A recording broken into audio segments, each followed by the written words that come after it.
Politique. Internet haut débit. Implantation de la fibre optique. Les travaux de la deuxième phase ont été lancés par le Premier ministre Duncan. Le Premier ministre Daniel Cablon-Duncan a procédé le vendredi 12 juillet sur le site du VITIB de Grand-Bassam au lancement des travaux de la deuxième phase d'implantation de la fibre optique à travers la Côte d'Ivoire, a annoncé l'AIP. Comme son prédécesseur, Jano Kwadwo Awusu, l'avait fait en juillet 2012 à San Pedro pour la première phase qui concernait l'Ouest, le Premier ministre a expliqué l'importance de ce projet qui présente des enjeux à la fois économiques, sociaux, politiques, voire stratégiques.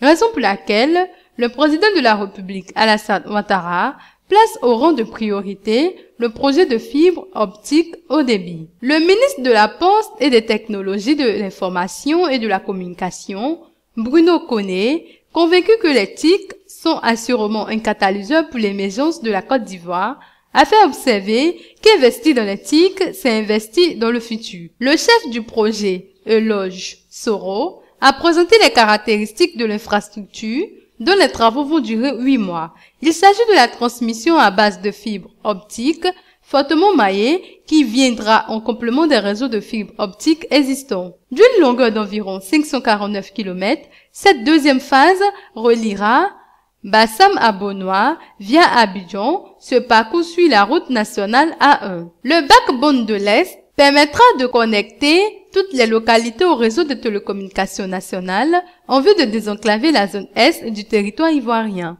Les usagers bénéficieront ainsi de la téléphonie mobile par l'extension de la couverture des villages, la téléphonie fixe et l'Internet à haut débit, vitesse allant jusqu'à 100 mégabits, à coût réduit et avec une meilleure qualité du réseau. Le projet vise à terme à étendre à l'intérieur du pays le projet de gouvernance électronique e-Gouv, allouer de la capacité aux opérateurs de téléphonie, aux fournisseurs d'accès Internet, FAI, aux diffuseurs d'émissions de télévision, et enfin à étendre sur tout le territoire les points de présence des opérateurs de téléphonie à des coûts d'investissement et d'exploitation moindres.